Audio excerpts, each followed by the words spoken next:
So there was an article in Politico about this, like immediately after the feud, where some Dems want the party to be open to Musk as he torches GOP's signature bill. This is the quote from Ro Khanna. He has known Musk for over a decade. He said Democrats should, quote, be in dialogue with Musk given their shared opposition to the GOP's mega bill. Quote, we should ultimately be trying to convince him that the Democratic Party has more of the values that he agrees with, Khanna said.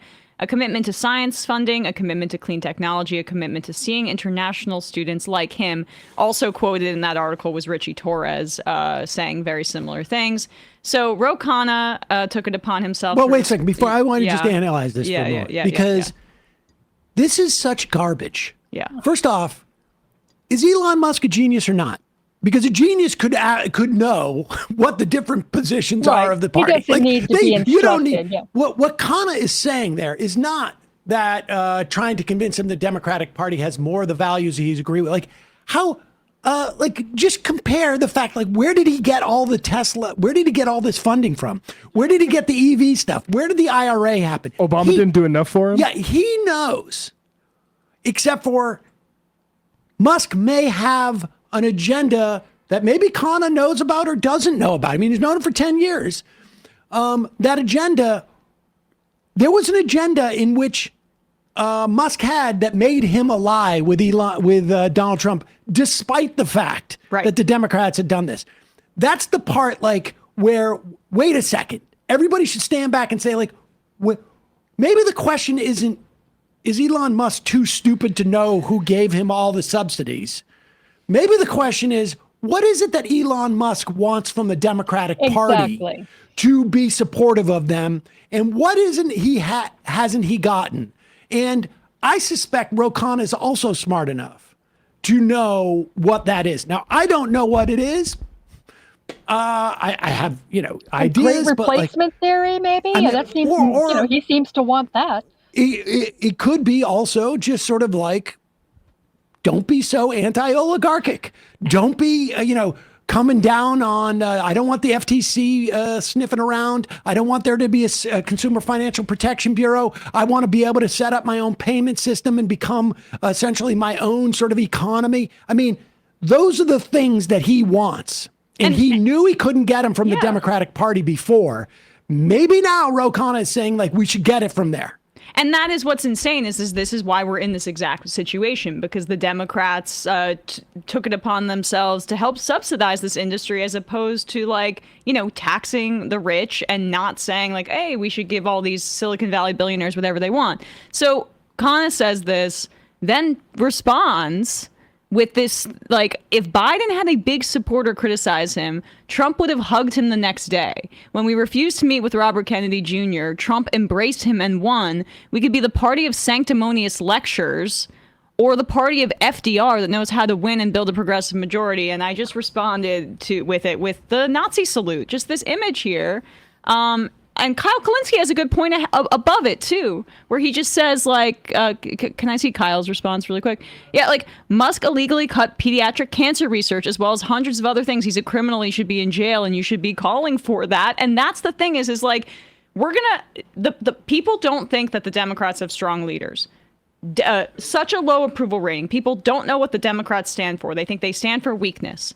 Now we're going to say that the past 5 or 6 months where we have called out this guy for being a Nazi, for doing a Sig Heil, for cozying up to the far-right AfD Holocaust-denying German party, for cutting pediatric cancer research, for the USAID cuts, which likely mean that thousands of children are going to die because they don't have HIV medication, that's all okay as long as you give us money.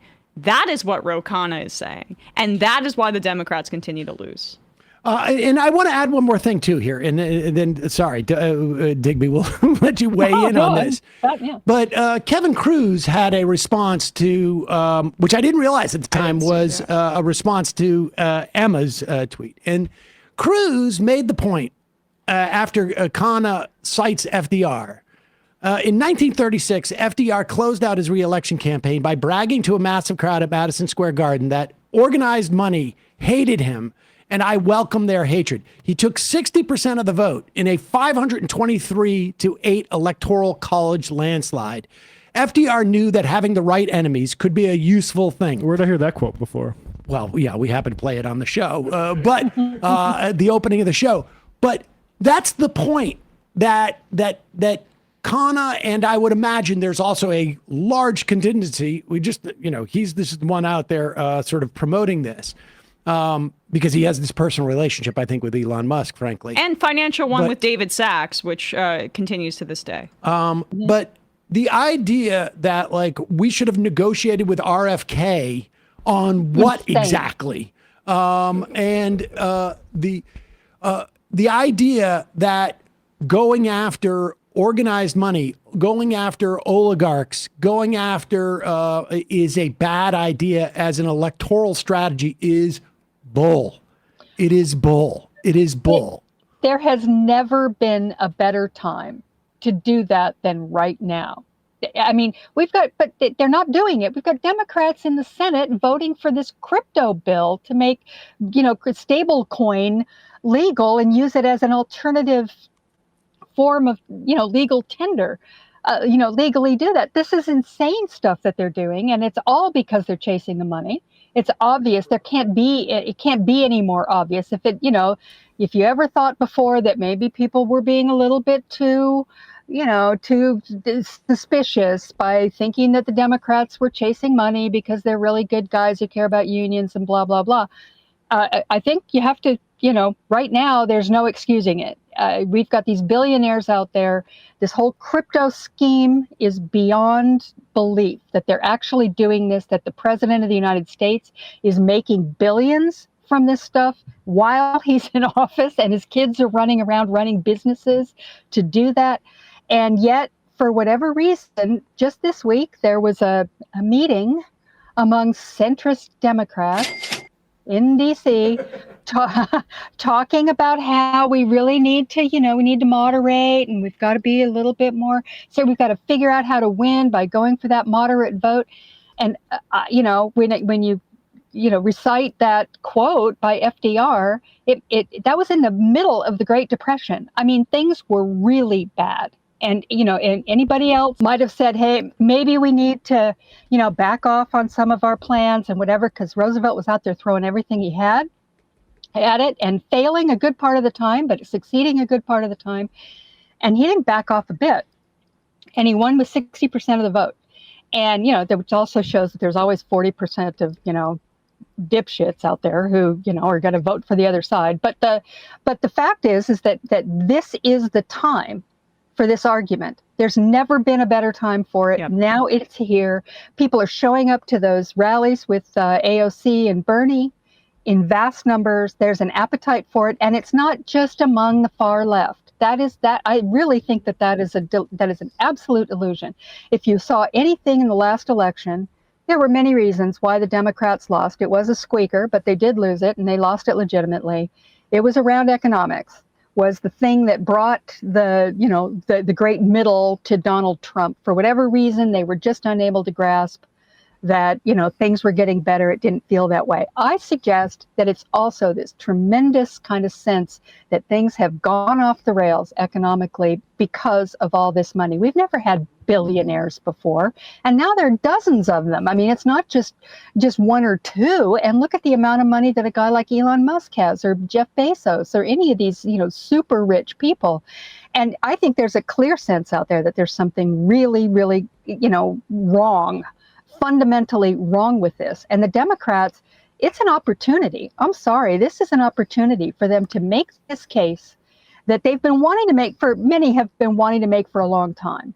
About the big money. I mean, Bernie's been making it since the 70s. This has been out there.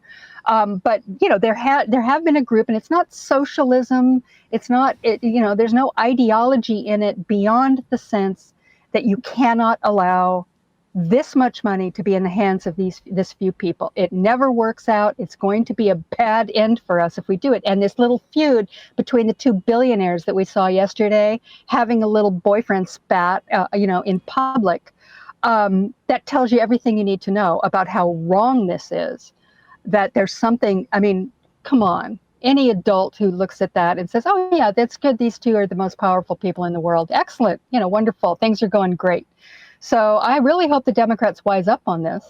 And I hope that they, stand together, at least when we're dealing with this budget bill. God help us, because they're coming after Medicare, and one of the reasons that they're doing that is because they've discovered they can lie and just say no. Black is white and up is down, and there are no cuts. This isn't cuts. We're not cutting. Nobody's going to lose anything. It's all going to be great. And all we're doing is getting rid of waste, fraud, and abuse. So all you people settle down. The Democrats have got to make an argument on this, and they've got to do it now, and it's got to be clear. And if you got Ro Khanna out there saying, well, let's talk to Musk about an RFK Jr., I mean, what are we going to do with that? Exactly. And frankly, Chuck Schumer going on, attacking the Iran deal, things like that. I mean, this is all sort of like wasted. And it is, there should be one message, and they should be going at this bill, not this other crap that they think is going to in some way disempower Donald Trump. This is the fire that is raging right now. And the idea that FDR is out there going like, we need to explain to the Rockefellers and the Astors how the Democratic Party is on their side. The DuPonts need to make an argument. I just have to connect these two things because I think it's really important what you're saying, Sam. What the Taco Trump daring of him does, and why it fits with what Ro Khanna is saying, is both of these messages undercut the extremism of the Republican Party. Taco Trump means I dare you to do what you want to do. I dare you to go and go after Iran or whatever. I dare you. Well, you're always chickening out. Why don't you do these tariffs?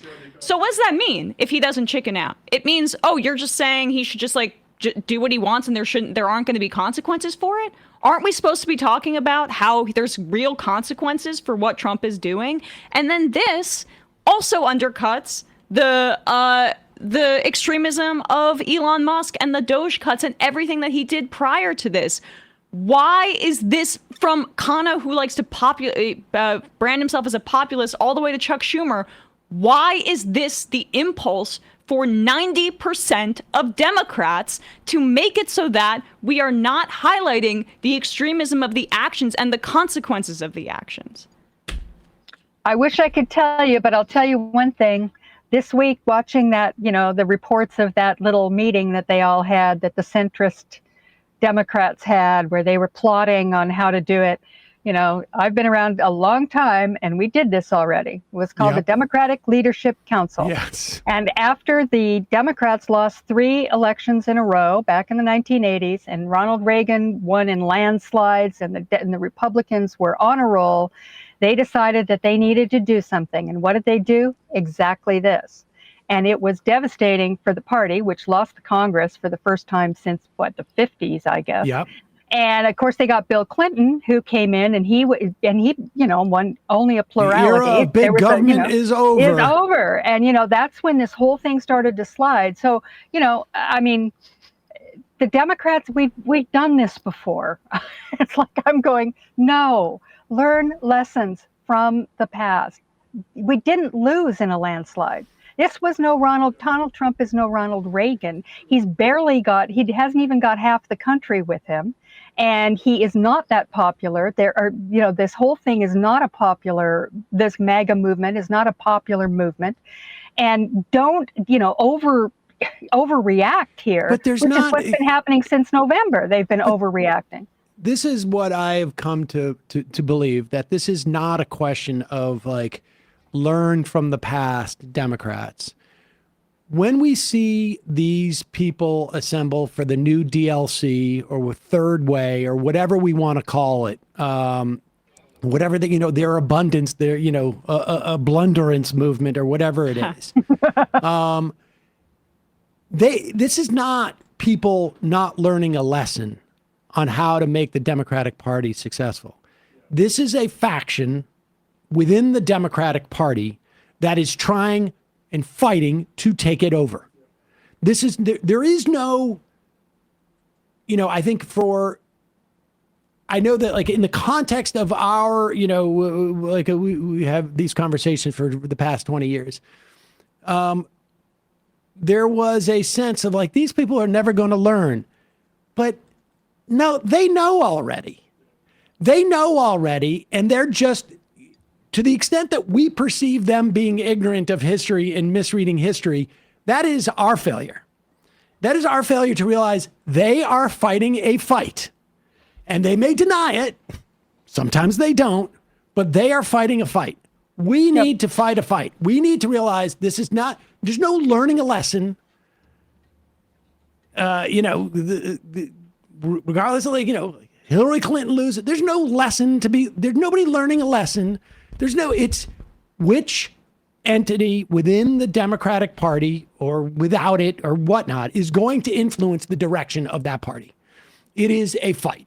Period. End of story. There is no lessons learned. We have this mentality that people are going to be rational, but no, they have a different agenda. They have a different agenda, and they push it. Josh Barro out there at that corporate palooza saying, well, if you scratch the surface, you realize the problem is unions. And that's their agenda. They said it out loud. He was at that. Josh. Oh yeah, sitting with Richie Torres, and then they were so vague in abundance about what groups are the ones that are causing the bottlenecks. Right. And Barra says it right there on stage. Unions. Well, unions, and then the agenda is out there to see. Well, and look at it this way: the opportunity that I just outlined for the great. Middle, left and middle of the Democratic Party to jump on right now is this oligarchy. That's there. It's obvious. I think everybody knows it. There's something wrong with the richest man in the world dictating policy, an unelected billionaire dictating policy and having, spats with the president in public, basically running the country. There's something wrong with that. People know that. So the three of us are sitting here going, well, yeah, that's an opportunity for the Democrats. Everybody knows there's something wrong. Let's get out there and make that case and try and fight back with that. These people that you're talking about also see this as an opportunity. There's a boatload of money out there. There's a lot of money, and our good plutocrats, they've got money. And, hey, the bad plutocrats like Musk, I mean, come on, he can be reasoned with. He's got a lot of good qualities. He takes drugs like liberals do. He's one of us. Here's the thing that annoys me is that well, not annoys me. Ro Khanna is personal friends with Musk, and if there's any educating going on, why does Ro Khanna need the whole Democratic Party to gather around and say and convince Elon Musk? Why don't you pick up the phone and go, hey, dude? Just the Democrats provide more benefit from you. He knows this has to be disingenuous on his part. He knows this. The whole Democratic Party doesn't have to warm embrace the Elon Musk and go along with Elon Musk's agenda. If Elon Musk wants to support Democratic agenda, he can. He can. There's plenty of ways he can do it. But we're not even talking about how he's toxic politically. We almost talked around. Who's going to vote for that? Yeah, who's going to vote for that? The money is you get the money, but you also get a huge sign around your neck and a dunce cap that comes with it. The cheese head on. Yeah, basically. But does the money still spend? We just saw, right. But we just saw in Wisconsin. You also get the legalization of comedy. Fair enough. I know comedy can be legal, and you can say the R word again, which is the best material benefit that Trump has provided for these folks. But that's what it would be an albatross for Democrats to take this money. It's already toxic for the Republicans, and Ro Khanna's for sale. Well, we're for sale. Here, put this up on the screen. This is exactly the thing. Here's Matt Iglesias. I feel like Jeffries and Schumer should give Elon Musk a call and tell him about the Democratic Party's longstanding interest in electric cars, solar panels, space exploration, and balanced deficit reduction. Sort of half a joke, but it's I think Elon Musk knows this because he obviously has spent all that money that he got from the Democratic administrations. And I don't know who Kevin Robillard is, but Elon Musk is one of the least popular figures in American politics. 40% fave, 53% unfave, holding some of the least popular opinions in American politics. The belief that Social Security is a Ponzi scheme, for instance. And then Iglesias says he's got a lot of money, though. I mean, there you go. And let's not forget, The Democratic Party, Kamala Harris raised over $1 billion in 3 or 4 months. Having money for campaigns is not a problem for Democrats. No. We have achieved the mechanism to raise money for Democrats. That has been achieved. So, I mean, this is so telling. This moment is so telling. And instead of saying, like, you know, the idea we're going to embrace Elon Musk. No, Elon Musk can look at the terror and see. And if Elon Musk has nowhere to go, good. Absolutely. I mean, let's hope.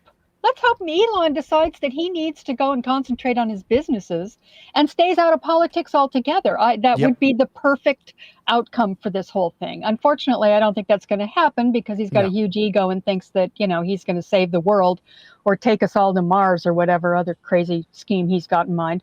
But nonetheless, we don't, you know, no, billionaires out. They don't need to be on here. And in fact, there shouldn't be billionaires. I mean, honestly, I don't understand why this is such a, you know, people feel like that's such a terrible thing. You can go out if you want to say, hey, I'm a capitalist and I believe that everybody should have a right to make money and do whatever. Having this many billionaires with this many billions is just wrong. If there's something wrong, we've gone, you know, that it's imbalanced. We shouldn't have that. We need to tax these people and we need to tax them heavily. And they will still be fine. They'll have plenty of money. No one's going to go hungry because of, you know, because the billionaires have only half the billions that they have. It would solve every problem. And I'm telling you, part of the problem here is the media as well, who are not saying, whenever they're talking about the one big beautiful bill, they go, well, you know, the deficit's exploding. It's terrible. It's going to explode the deficit. You know, they got to cut somewhere. I mean, they got to cut the, you know, Medicaid, Medicare. I mean, they got to do it and people have to take their medicine. I mean, they've been saying this for 30 years about how we all have to take our medicine for the deficit. Shared sacrifice. But none of them are saying that, well, I mean, maybe we ought to rethink all these tax cuts. Maybe that would be the way to go. Raise more revenue. Raise a little more revenue. This is There's a bunch of billionaires out there. The bill is just a total vacuum of money upward to wealthy people. That's what it is. I mean, like, there's just no other way to explain what this bill is other than an upward redistribution of wealth. But Heather? Actually, this was more fun than usual. It was more fun than usual. I was going to say. I mean, usually we are lamenting, and this is at least we got a little something, a little Schadenfreude, if nothing else. So I mean, I just wanted to say, like, the idea that we would tax billionaires out of existence. If we did that, we have to acknowledge that X would still be named Twitter, and we would have never had that opportunity to have X. I know. The innovation of turning Twitter into X. What a genius! The man is beyond. I mean, he's not just the Thomas Edison. He's the Galileo. He's the Leonardo da Vinci of our time. I mean, I'm sure he's a wonderful portrait artist as well. He must be. Heather Parton, we will, as always, link to your column in salon.com and to your Uber blog, Hullabaloo. Thank you. Thanks so much for joining Heather. us. My we'll see pleasure. You soon. Have a great weekend, everybody. You too. You too. Bye-bye. Hey, folks, don't forget to hit the subscribe button and check out our daily show. We do it every day at 12 p.m. Eastern for about 2.5 hours. We even take phone calls. You should check that out.